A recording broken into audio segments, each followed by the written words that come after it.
avant de parler du film, effectivement, parce que je l'ai pas fait hier aussi, mais je voudrais vraiment remercier le festival, toute l'équipe qui est vraiment adorable. On est très très bien accueillis à Moulins, donc c'est un vrai plaisir.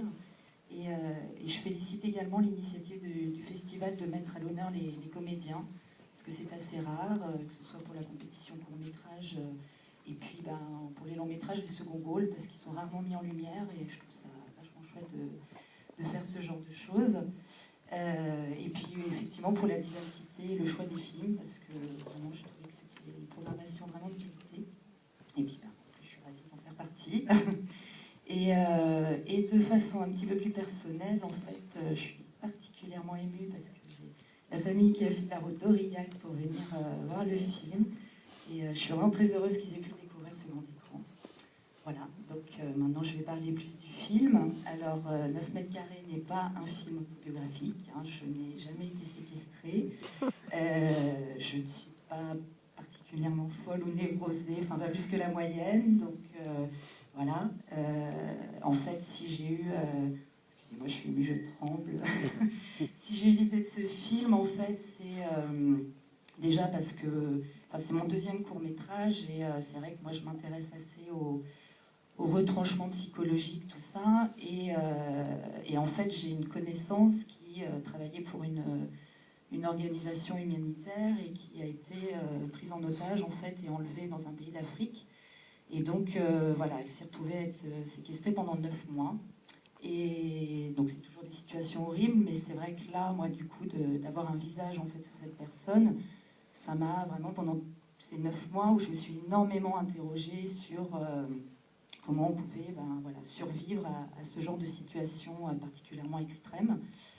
Et voilà, donc du coup, ça m'a donné l'idée de ce film, sachant que je ne voulais pas placer ça dans un contexte politique. Donc voilà, je suis partie sur ce personnage de Lola, mais je voulais vraiment me concentrer sur la séquestration et la survie dans la séquestration. Donc c'est pour ça que j'ai vraiment mis de côté le personnage du ravisseur pour me concentrer vraiment sur la séquestrée.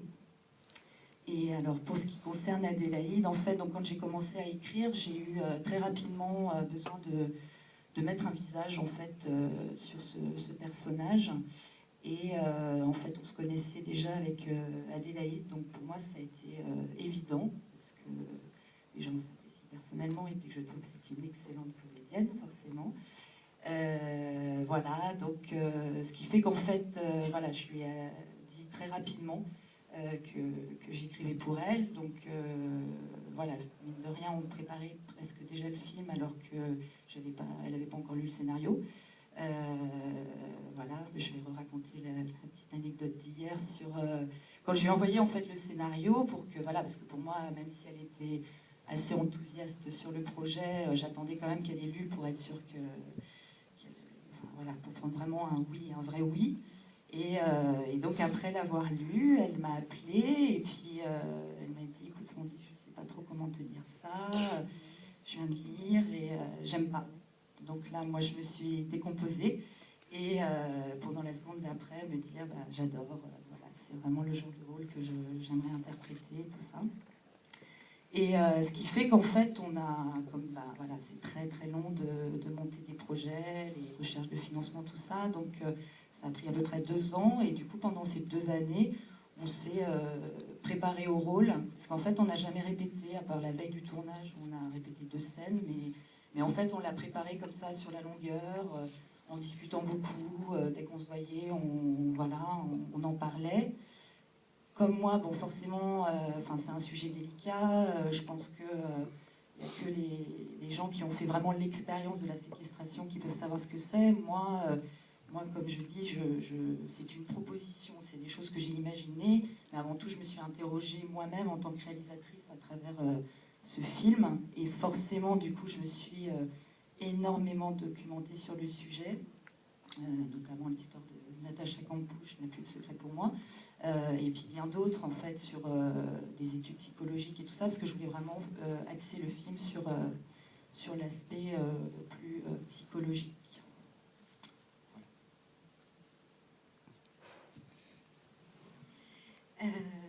Bonjour. Oui, donc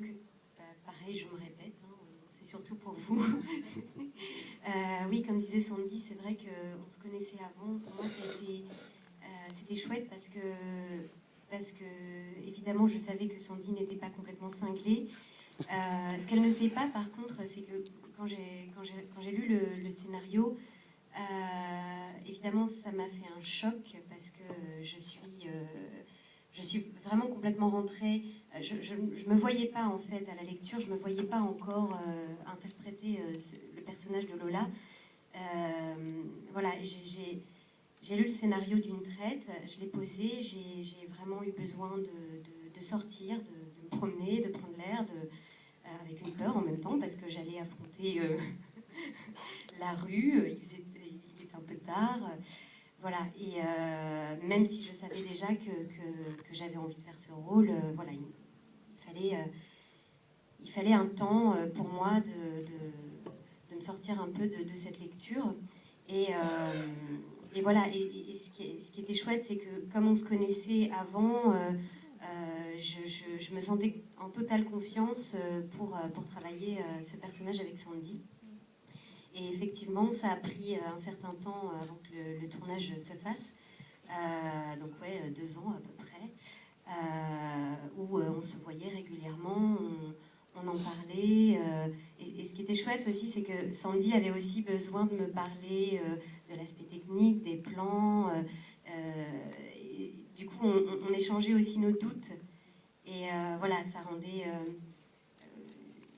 la chose vraiment humaine, quoi. C'était... on l'appréciait vraiment au fur et à mesure, petit à petit. Voilà, ça c'est... Pardon. Je suis un peu émue aussi.